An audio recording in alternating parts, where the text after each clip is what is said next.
I spent 7 years believing my daughter was buried beneath a stone memorial while her husband raised our little girl alone. Every January, I wrote Brad a check for $40,000 from the meager profits of my local corner store.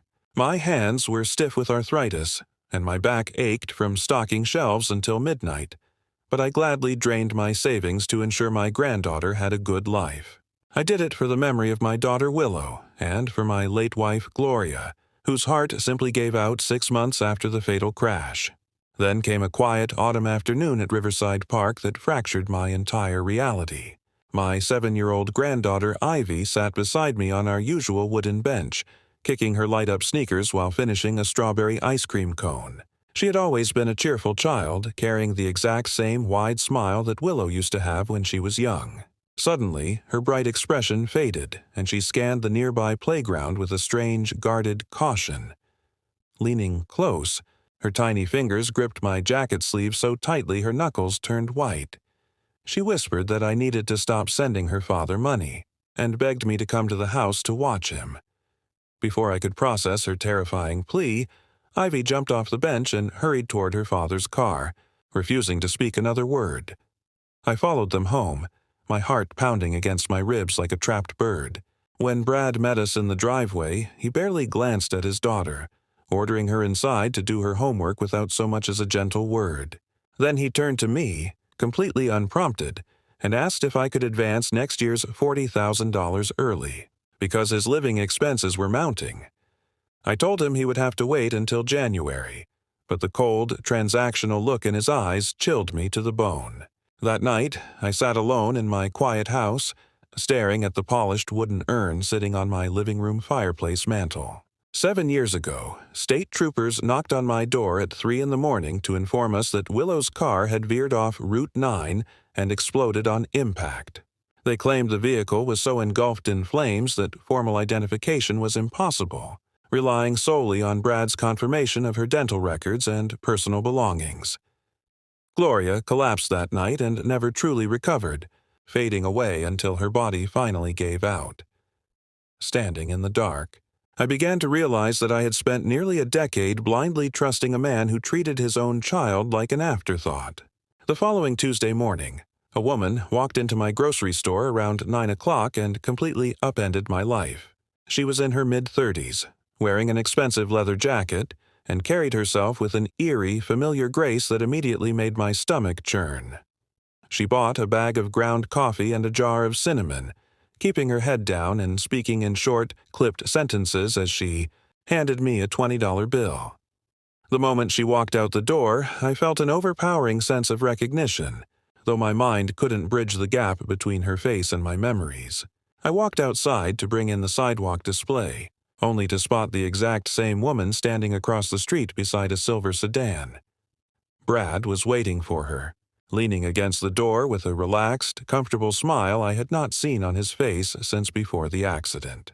She reached out, affectionately touched his arm, and slipped into the driver's seat while he climbed in beside her. Watching them drive away together, a wave of nausea hit me as the puzzle pieces began connecting in the most horrifying way possible. The subtle posture, the exact combination of coffee and cinnamon, and the way she held her shoulders were unmistakable.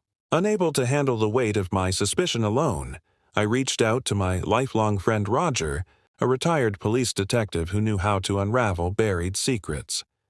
He came to the store immediately, listening intently as I described Ivy's desperate warning, Brad's sudden push for early cash, and the mystery woman who moved like a ghost from my past.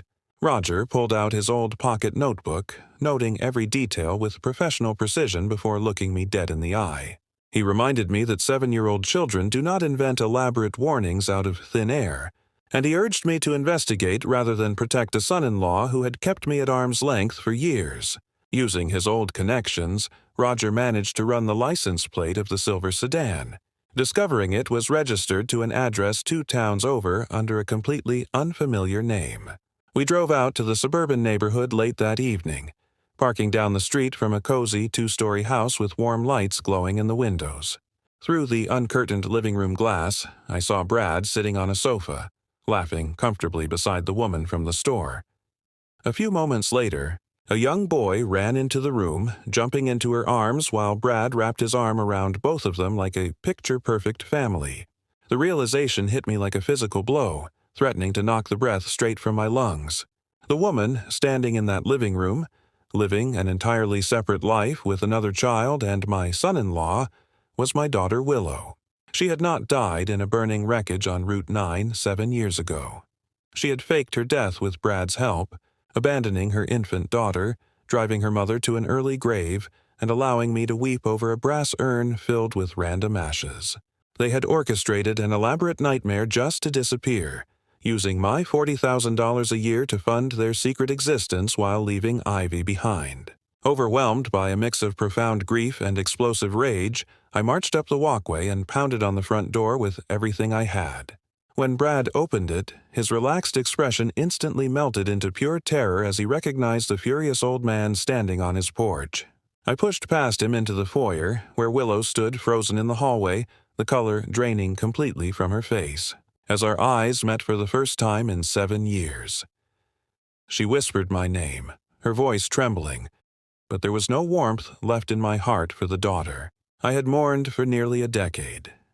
She tried to explain, stammering about overwhelming debt, panic, and a desperate desire to escape her life, but every word sounded like a hollow excuse for unforgivable cruelty. They had used Brad to claim the insurance, faked the identification, and left little Ivy behind because a baby would have slowed down their clean break. They maintained the illusion just long enough to bleed me dry year after year, completely unbothered by the fact that their scheme had literally broken my wife's heart.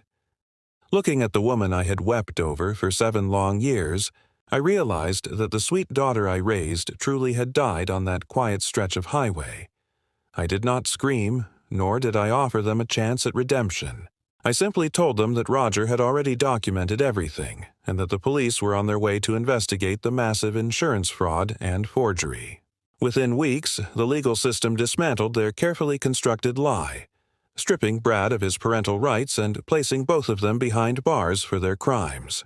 I brought young Ivy home to live with me permanently, finally clearing the empty urn from the fireplace mantel and filling the house with warmth, security, and love.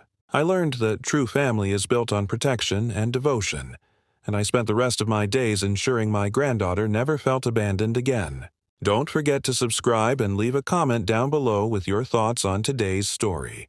Your support means everything.